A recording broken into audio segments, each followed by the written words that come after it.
Sustain267.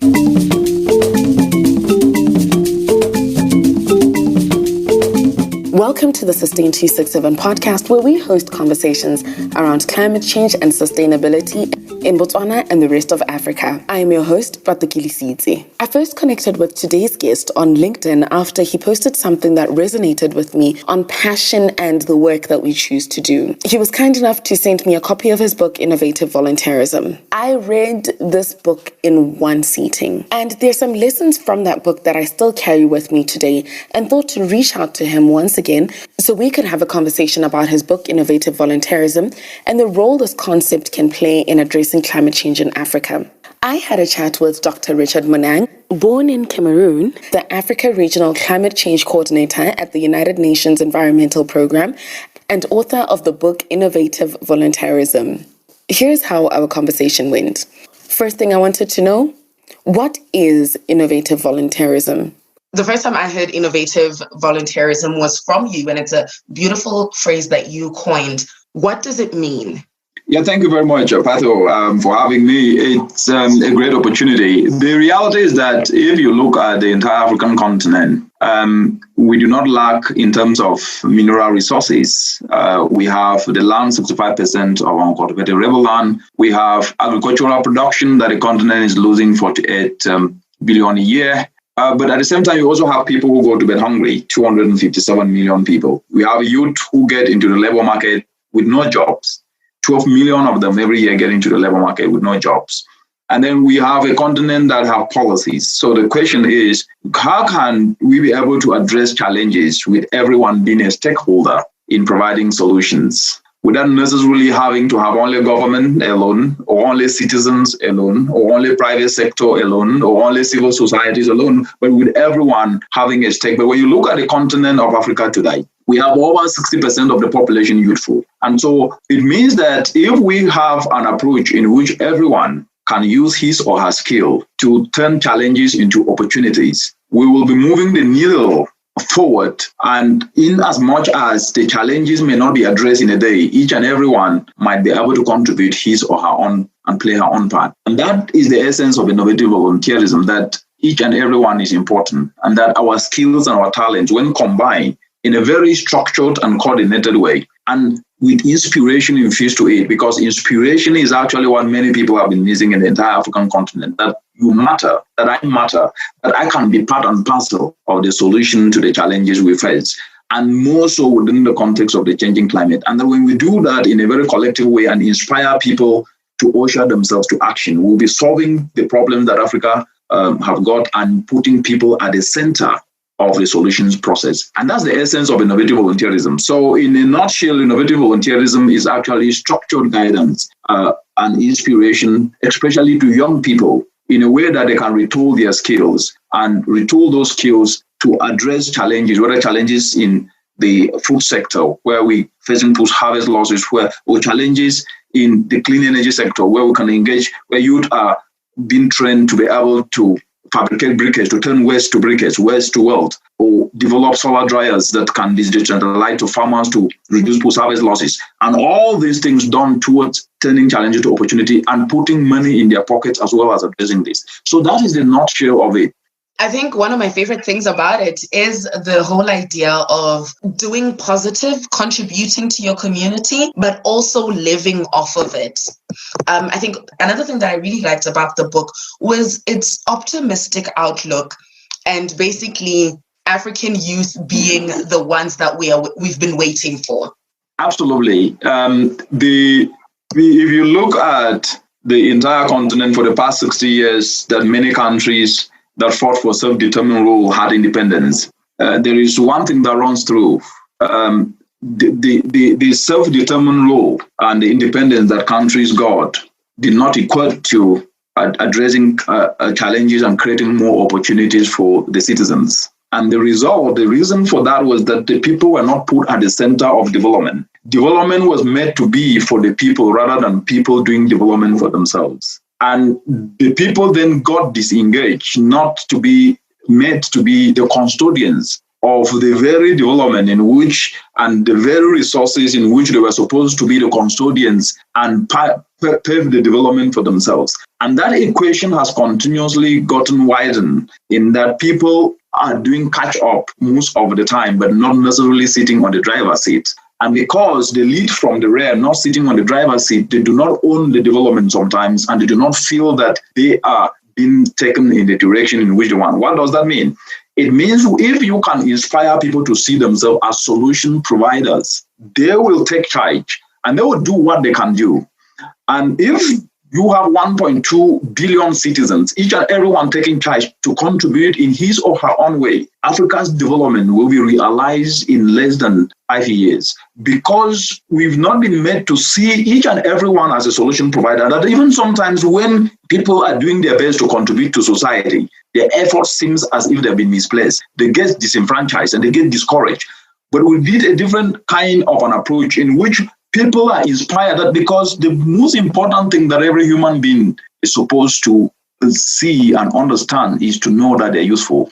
When you make a human being know that he or she is useful, she can do wonders. Of course, they need guidance, but when you make them to know that they're not useful, they will unleash the negative part of a human being. And that is what has been missing in this whole equation, usefulness of a human being, guiding them, making them to play their role, but play their role to solve problems and also address their own challenges. And that is why in the book, I made it very clear that the logic and the secret for Africa's transformation is an empowered citizenry that is empowered to become the solution providers, to leverage on what they have, which is their skills and talents, but in a way that they can now start to address the challenges to benefit themselves as well as benefit communities, but add up to the entire development agenda. Because the reality is that the role of government is to create an enabling environment for citizens to build their enterprises. Government role is to make sure that there is the enabling environment for citizens to play that role.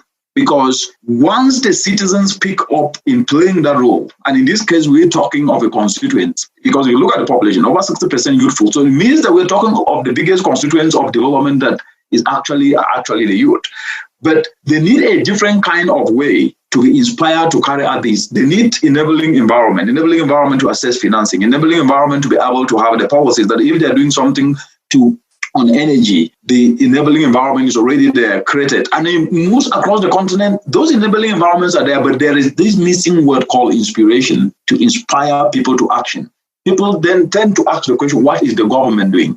But it should be the other way around, that the government has done this, but this is what I am doing, and this is what the government is doing. So there is always a disconnect where, like I always say, that the biggest undoing for Africa is their perennial approach of passing the buck. And I've said this, is the perennial approach of passing the buck and thinking that Africa's development is the responsibility of others. Citizens think it is the responsibility of government alone. Government think it is the responsibility of development partners. And that is where the disconnect has actually always been. But that is a fallacy, because when the thinking sometimes is also the fixation only on finance. Finance is an enabling aspect. It is not an end. I call it part of a means. It is not an end, because even if you had all the money, you do not have people with the requisite skills, inspired and motivated, the money will still finish without any development done and without any problem solved.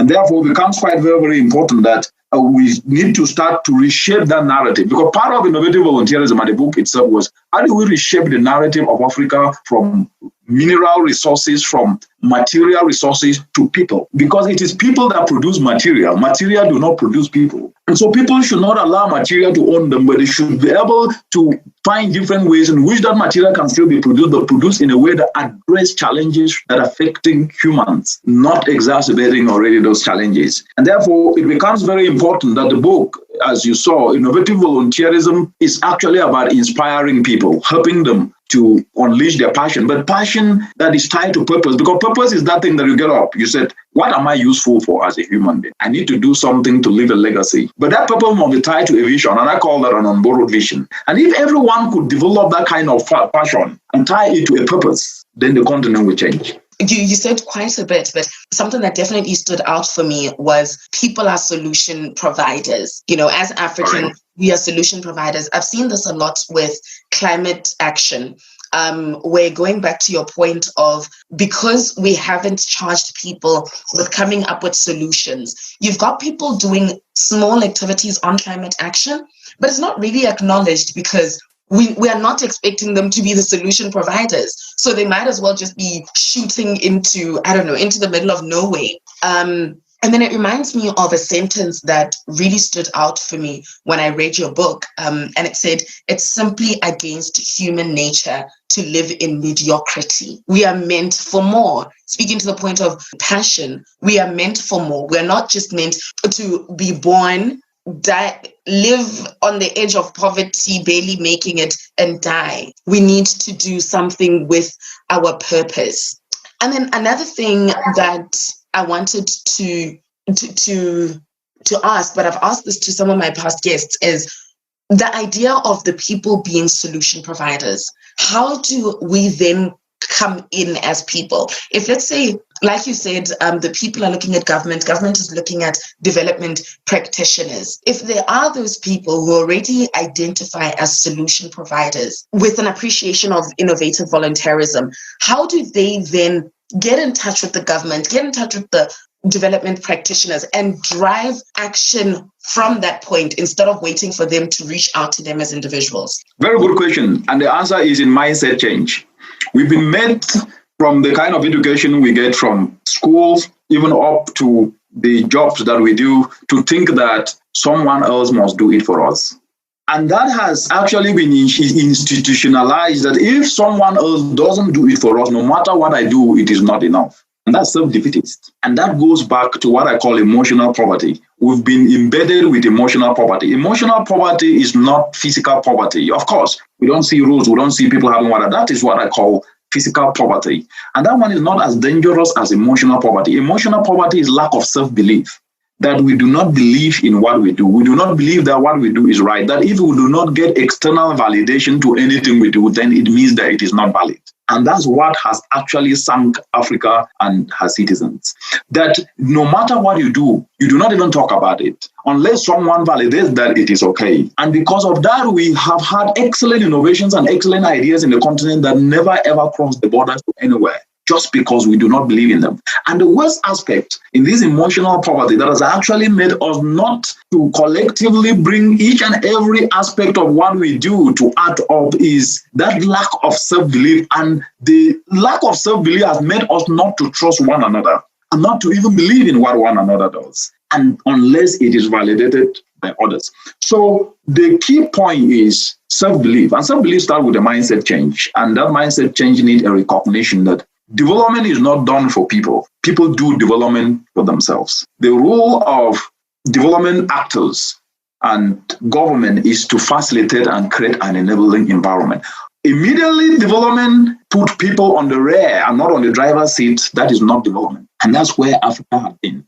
So the easiest way to move forward is to make people to understand you do not necessarily need government to come and dig a dam for you, or to come and construct to come and till your farm for you. What you need is to be able to ask what it can help you move a needle, not everything being done for you. Because even in the scriptures, if you look at Matthew 25, chapter 14 to 30, he's talked about the parable of the talent, where the servant were given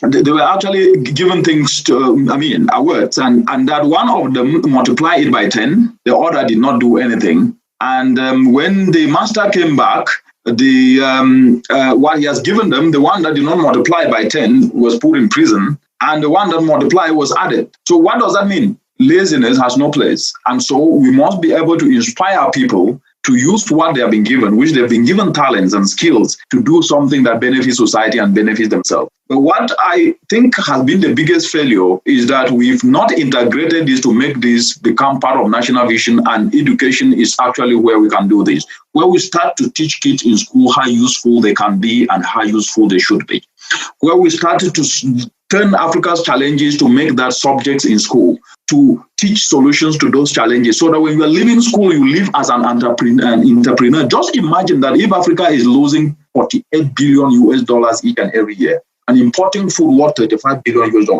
What could have happened if each school, each education curriculum had a subject that focuses on solutions to food security from an entrepreneurial perspective?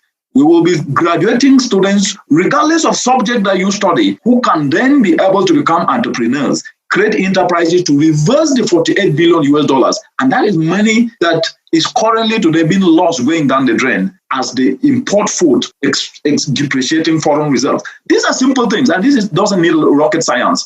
But the reason they are not being done is because of the disjointed approach in which people have been taught, information has been communicated, and citizens then believe that unless it is done for them, no matter what they do, it doesn't mean anything. And so we need that kind of new mindset change where each and everyone sees his or herself as a solution provider and as the constituency, as the audience that must be able to do Africa's development. And like what I always say, each and every citizen should see his or herself as a contributor to Africa's development. And that way, we will then be able to make a difference. Definitely. Well, we truly do need to believe in ourselves and our actions and just believe that our validation as Africans is enough. I also think that would translate to indigenous knowledge.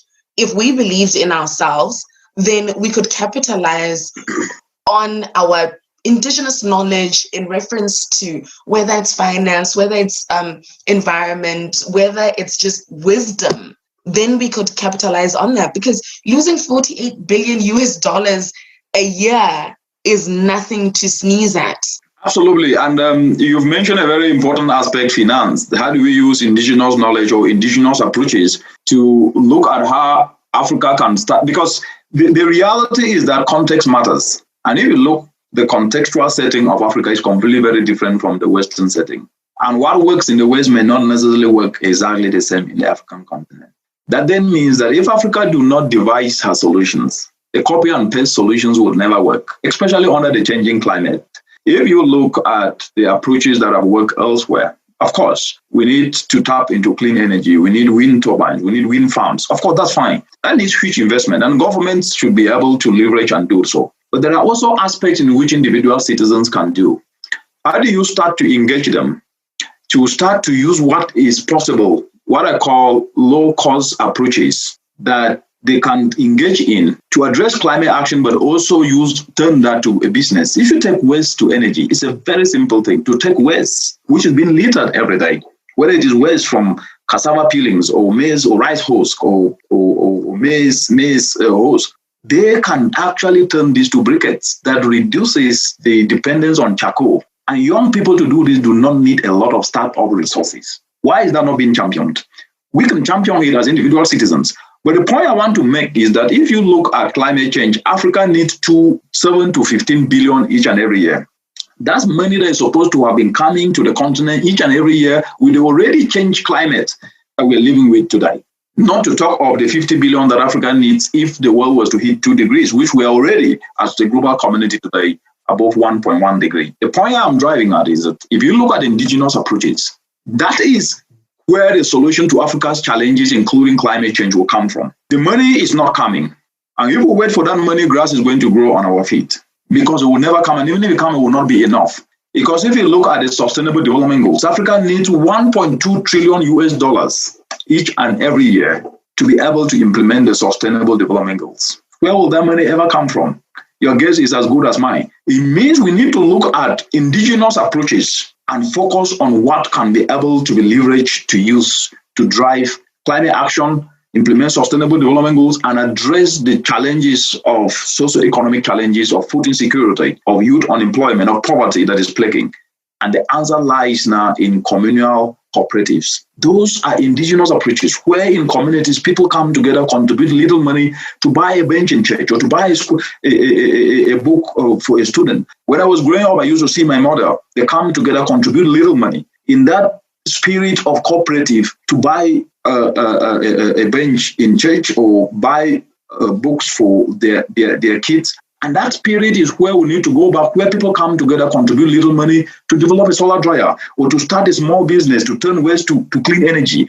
Those are indigenous approaches, and they work within the context of Africa because we have that setting and we grew up seeing those things. So that contributes to innovative financing, where little resources can help to devise solutions and solve a problem, but also put money in people's pockets. Where women can be brought together to contribute little money to get a solar dryer, to reduce the post-harvest losses that are costing the continent $48 billion and reverse the food that is being lost. That will address food insecurity, that will put money in their pockets that they can then be able to purchase other goods that will address their socio-economic challenges. That's reality. And if you just take that particular example of cooperatives that I have used, there is also another example where, if you look at the context of Africa today, the leveraging of traditional structures as entry point for actions, where if you take traditional structures, where we're talking kings and chiefs and emirs, of where we engage them, because in most of these communities, people have actually practiced traditional approaches, whether it was in grain crops or particular crops that were resilient to climate stress. Most of these things have been disappeared today and they're not even talked about. How do we engage these communities through those structures, which will not only ensure accountability in terms of action, but also traceability of what happens and where it even reaches? So indigenous knowledge becomes the fabric of integrating solutions within driving sustainable development goals and also climate action. If we ignore this, we will continuously make the same mistake that we've made for the past 60 years, and Africa's rise will become an elusive vision. A beautiful example of maybe we should leverage off of the knowledge that we already have around getting things done instead of what would be the traditional, what have now become the traditional financing method. With University of Botswana, the university that I attend currently, it was built on the same idea, kind of the same idea that you're sharing right now. And there was a campaign called Motolemu Tokomu. Definitely worth looking up. I'll try to put up a link to it. But what the idea behind that was, every Botswana should donate a cow towards the building of the University of Botswana, which in Botswana is Madikolo, so like mother of schools. And through Botswana donating cows, like a single cow per family, we now have a university that is quite decently ranked. So moving away from that idea of maybe the old African ways of financing are the financing structures that we need to embrace for sustainable development in the long run. It doesn't always have to be cash in the form of donations or investments from external. If we have the wrong mentality, like you said earlier, finance is a resource. We have seen it multiple times in Africa where we have the finance and it finishes and there's no action. All we had was the money and then no money, and in between, no action. Absolutely. Brilliant idea. And you've touched a very important point, which is people giving what they have for the common good of society. That spirit of selflessness has disappeared today. The me spirit is actually what is also destroying Africa today. And that's what has brought greed, has brought corruption, where people want to take everything regardless of whether others suffer or not. And that is as a result of the values of selflessness, values of seeing success beyond individual self to many people succeeding. And embracing those values based approach is what becomes very important, because Africa needs a values-based development approach. Without using values-based, where selflessness is at the center, then we will never achieve development that is inclusive. And the example of the University of Botswana, where people were contributing their cows to be able to have a common good institution for the citizens, is what we need today. That if there is a community that is suffering from drought, people can then be able to contribute what they have and tap into the knowledge of those who can voluntarily provide that knowledge to solve that particular problem, because it will benefit community, it will benefit children, it will put food on the table. That selflessness is a value that has actually been ingrained in Africa's fabric, but today is gradually been dissipated or disappeared. So bringing back selflessness into the center of development vision is what I call a values-based development approach that Africa needs today. Because unless we are selfless, people will not even be able to give their knowledge. People will not even be able to mentor young people, because these young people need mentorship. And mentorship has been made in the continent to be who is richer and who flies in aeroplane, and that how many cars you bring, then people will say, I want him to be my mentor. No, mentorship should be about values. It should be about instilling the good in people, inspiring others, making others to see other success as their success, so that we can shun greed, we can shun selfishness, we can shun individualism, and embrace collectivism. That's the way to go. And that really is, to me, the development aspects that we need to inject into Africa's development vision. Because Africa's development vision, and I've said this so many times, will not be a copy and paste. Addressing climate change in the continent goes beyond needing only money. Of course, we need resources. Money is part of resources, but human resource, what I call sovereign capital. Africa's biggest capital is her people, but not just her people in the current state, but her people with a change mindset, to self-believe that they are the solution providers to the challenges, to self-believe that if Pato succeeds, it's my success, that I can support her, she can support me, that she can support many more people, to start to see ourselves as one another's keeper, not always trying to divide one another, thinking that your success is against my success. And that has actually been what has been used to divide the continent, not to ever unite around anything. And climate change needs unity, not division. Because someone's challenge presents an opportunity for another person. And so if we see someone's challenge as an opportunity for me, that if a mother is losing her food because she lacks a solar dryer, if I then develop a solar dryer and decentralize to that mother, I will help her to recoup what she is losing. And that will put food on her table. But at the same time, I will also make money because she's going to buy my solar dryer as a result of selling her food that has been recouped. And it's a win-win for each and everyone. If we see from that perspective as a continent, and this is a challenge to every citizen, if we see that our actions solve others' problems and in turn better our community, Africa will rise for real. Anything less will be lip service.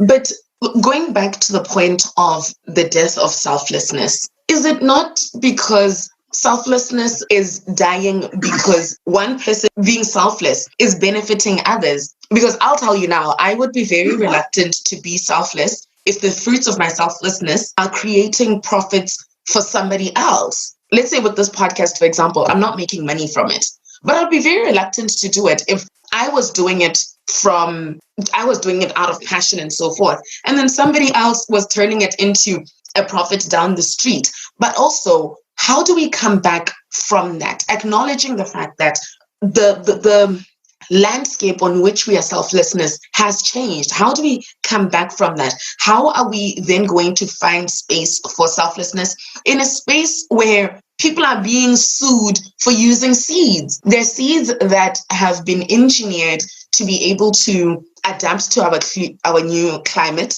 So more drought-resistant seeds that can somehow survive floods and.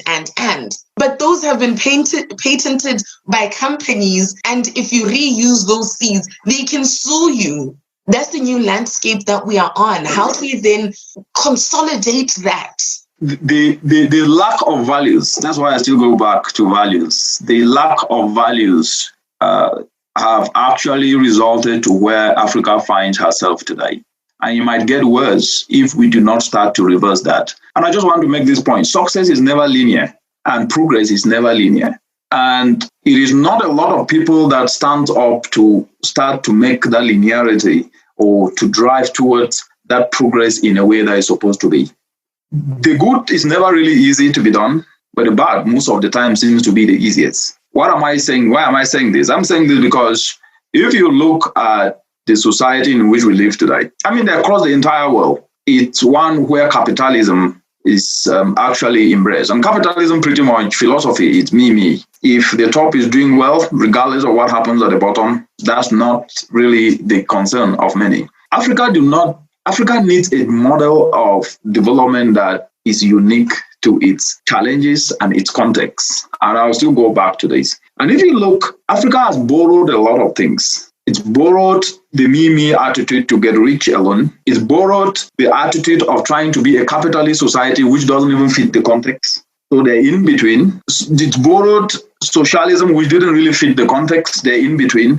So Africa needs a blended development approach that is based on values. I still said values. Why? We grew up being taught to respect one another. We grew up being taught to be humble, humility to listen, humility to work hard and be the best, and to see ourselves as not just a son from my mother or my father, or a daughter from mother or father, to see ourselves as community, a son from a community. That it's not only my mother that is my mother, that mothers in the community are my mothers. That our values are more of unity. That if you do something to benefit others, actually you'll be blessed as a result of that. Those are values. But because those values have actually been sent to take the back seat, we now see what we are seeing today, which is selfishness. I don't care. That's the language that is being used. I don't care if I succeed alone at the expense of my community or of youth. I don't care if youth opportunities are taken away because of others benefiting. And even if they don't benefit, it doesn't matter. The language of I don't care is actually what is eroding Africa today. So the only way to go back is what I say, you must develop purpose. And what I mean by purpose is that if you develop purpose, you are not doing things to please people. You are doing things because you know that the purpose of life is to be useful. And then what you do, you are contributing your quota to better humanity. And of course, people will try to game around what you are doing to make profit. That is part of life, and that's why I said success is never linear and progress is never linear. But what you must always do, and this is my advice, is you work with the willing and develop an approach in which you can easily navigate anytime people want to take advantage of you. And that takes what I call an unborrowed vision, because what happens is that you must develop passion around something, do it so well to solve problems.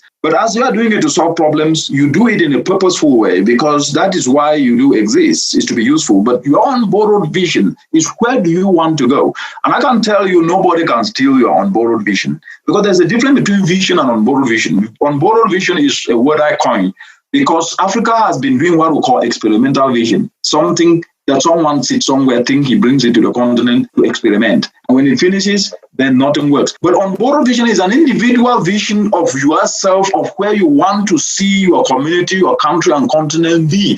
And you start to contribute towards that. Once you do that, nobody can take it away from you, because it is an internal self-belief of what you can do and how you can do it. I always tell people, positions do not implement. It's passion that implements, and nobody can steal your passion. That's the kind of spirit we need. So if others bring seeds and sow others, what stop us from developing our own climate resilient crops that we can be able to use? Cassava is one of them. We don't need to develop it because it's already a climate resilient crop. We have what is called millet. We have what is called mambara groundnut. We can devise different means, but people need to come together and think like it must not always be brought to the country. We must develop our own unborrowed vision to do things our own way, and firstly, unborrowed vision that makes us get us up from bed to address challenges. But when we abdicate responsibility to others, we will never have selflessness in the continent, because if it is not done for us, then they will not want to grab what is not theirs. So we need to start instilling selflessness within this unborrowed vision space, and ushering people to develop passion within them to do what addresses challenges, because the truth is this: any challenge you address, you will benefit from it. If you address a challenge of food insecurity, you put food on people's table, but you also put food on your table. You will benefit from turning a challenge into an opportunity. So you might think you are doing it only to benefit others, but you will benefit at the end of the day. Benefit is not only about money, it's about legacy, and you leave a legacy. So I was snapping as you were talking about the unborrowed vision, an African vision by Africans for Africans. I'm a big fan of that idea, and maybe that's what you can call your next book, the Unborrowed Vision. But going back to your current book, Innovative Volunteerism, I also appreciate the use of multiple African proverbs.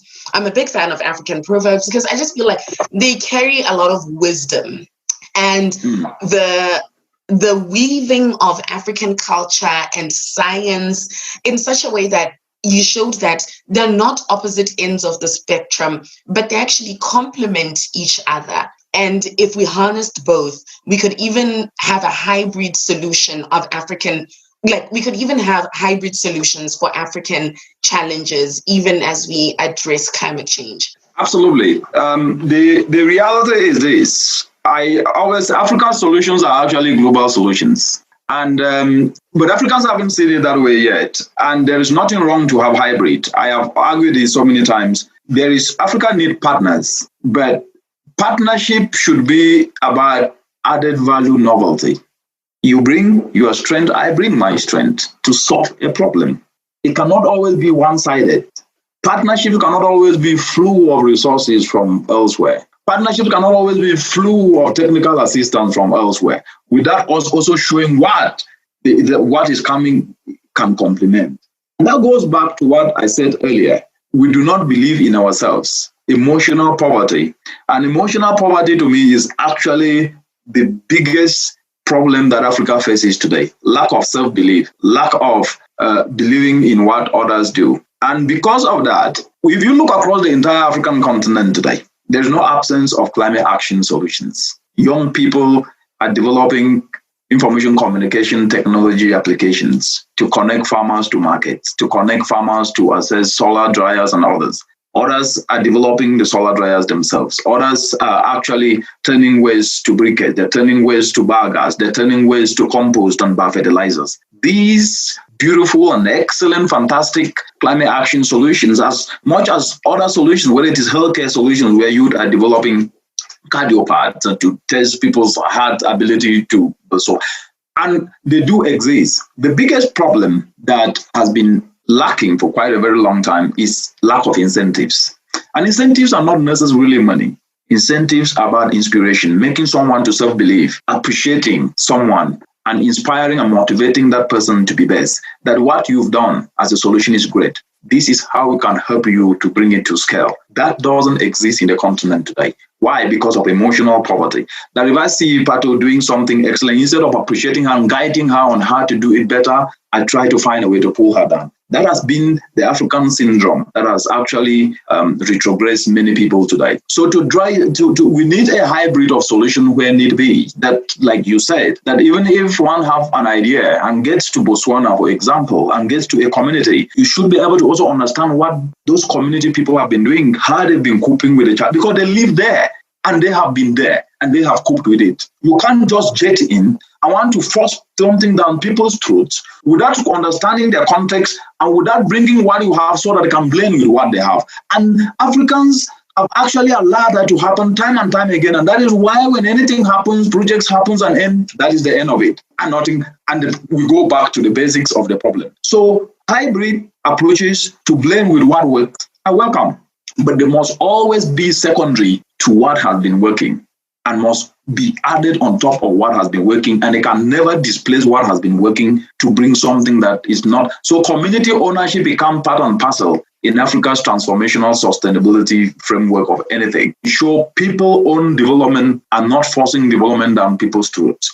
We must listen to people to get the ideas of what they have been doing, so that what we bring on board adds to what they can actually take forward. And this goes beyond money. Communities do have ideas that if you quantify in terms of money, they are trillionaires. But we never look at that. We look at dollar signs to think that when we bring dollar signs, that is enough. No, it is not enough, because money cannot buy ideas. But ideas do bring money. And the community ideas are actually the foundation of any progress that we can be. And we must always tap and respect and listen to ensure that what we do is what can add to what they have already been doing to better their lives, because they've been living there.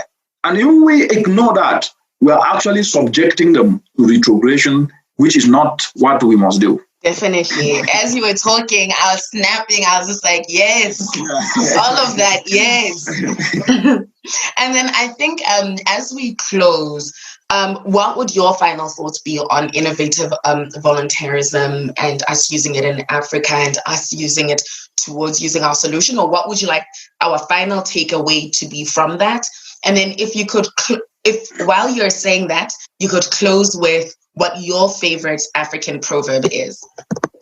Thank you very much. I think the reality is, just like I started, the challenges that Africa actually faces today are enormous. We are now having this discussion in the midst of COVID-19. That is what I call is a triple disaster, because it's adding to climate change, it's adding to poverty, and all these things are contributing to to drive socioeconomic challenges further, plunge people more than food insecurity part, plunge youth more than the unemployment part, and poverty will only be exacerbated. But there is hope, and the hope is that the citizens themselves do have solutions to the challenges they face, but they've not been made to understand that they do have the solutions to the challenges they face. And one of the ways to be able to make them know is to have a common language that inspires people, that motivates people to see how they can discover and find their purpose, what I call self-discovery and passion,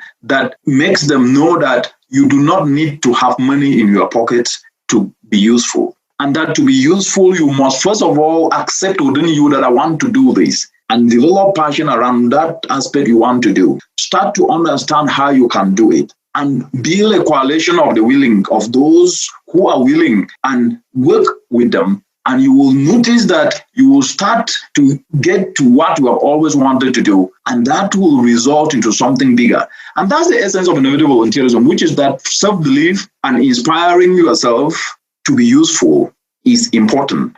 And that is a common language that you will understand in southern part of the continent, that people understand in the western part of the continent, that will understand in the eastern part of the continent, in the central and northern part.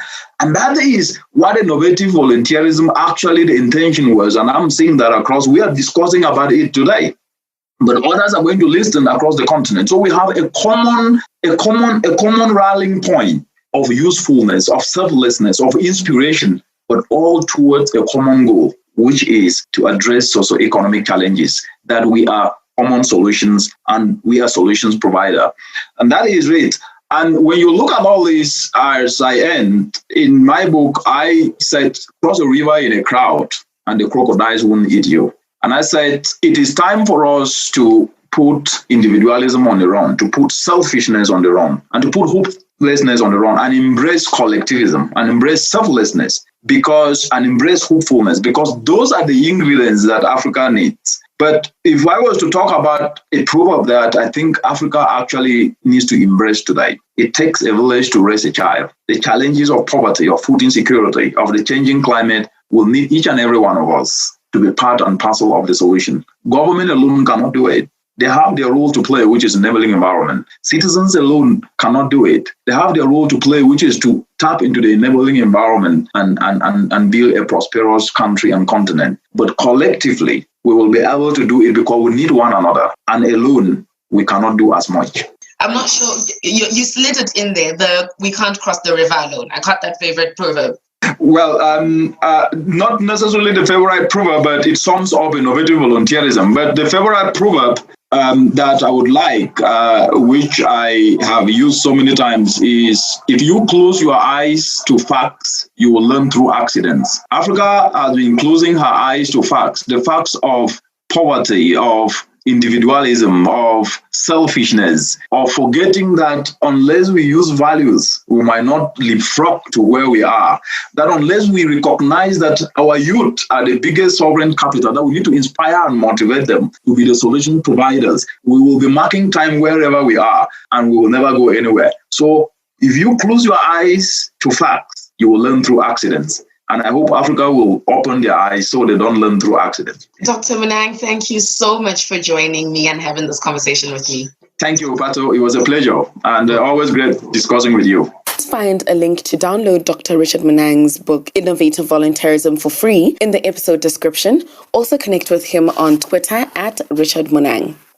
This week on AfricaBytes, I speak to Farai Mubaiwa from South Africa with roots in Zimbabwe and the host of Africa Matters podcast. I first asked her to share her understanding of climate change. So climate change, in my understanding, looks at how the earth has been, what's the word to use, has been changing because of the fact that we've got different movements, which are either caused by natural movements or changes, or which are caused by, how we as human beings have treated the earth. So what have we emitted? How much carbon have we emitted? And what are the effects of these emissions on a lot of the earth's systems? If there was one action that you would encourage everyone to take up, what would it be? I think, so I'll answer this question on some different levels. I think the first level is that our governments need to educate us and this as their citizens a lot more about climate change. So in school, for it to be embedded within the curriculum, and then understanding a lot of the other issues which are affected by climate change. And then I think for civil society to continue to do what they do in terms of raising awareness, and for all of us as individuals to not just read about climate change just to understand it, but to also change our behavior as well, and see how in changing our behavior do we contribute to addressing climate change. So whether that means what we spoke about a bit earlier, that idea of sustainable consumption, or whether it means, if you don't have to have a car, not having a car, there's really different ways in which we can all play even small roles in addressing climate change. And then still on climate change, how has it affected you directly? I think what's been really interesting for me is that within the South African context, we've been affected by climate change in different ways. I mean, we saw what happened in Cape Town not too long ago, where we had what in actual fact was almost a drought there. And I think that for me particularly, it's really interesting to see the effects of climate change on healthcare. So I work in the healthcare space, and I work a lot with HIV, and you see that, because of the different effects of climate change, there are indirect and direct impacts on healthcare. So we see that, when climate change starts to affect food security, people can't get nutritious food, so they can't stay healthy, and then that results in a lot of instances of malnutrition. Some of the indirect effects of climate change, for example, on HIV, would be that when there's a drought in a particular region and the people migrate, when people migrate, they carry with them the diseases that they've got. So suddenly you'd find that there's a spread of HIV from being in one particular region to now another one. So my particular interest is in healthcare and climate change, and in recognizing the direct and indirect impacts. Last question, what are your efforts towards addressing climate change, if any? So I want to keep learning. I want to definitely keep learning, and I want to see how I can even more integrate climate change into healthcare. So I work in a healthcare space and looking at youth empowerment within this space. And just the other day we were discussing nutrition and why it's super important, particularly for your HIV positive patients, to ensure that they're eating well. So how can we then encourage people, to plant veggie gardens, to create a form of employment, to create a form of sustainability, and also a way of nutrition. So to keep learning and to keep integrating it with healthcare. All right. Thank you so much, Farai. Thank you. Thank you for listening to this episode of Sustain267 Podcast. Like our Facebook page, Sustain267, where we'll also be sharing this episode and continuing the conversation. Check out the post and share your thoughts on innovative volunteerism. Let's also connect on Twitter or Instagram at @IAM_ButTheK. Share interesting articles or just cool climate change related stuff that you find interesting. If you'd like to support the podcast financially, please become a patron for as little as $30 or about 30 pula a month. The link is in the episode description. Alternatively, or additionally, please drop us a rating on your preferred podcast listening app and recommend us to friends and family. I am the host of Sustain267 Podcast, Batukili, and the sound engineer is Malehoma Kolekti. As you know, the COVID-19 pandemic is still on, with infection rates rising in Africa and lives being lost. Let's continue to follow safety regulations so we and our loved ones stay safe and stay alive. Take care.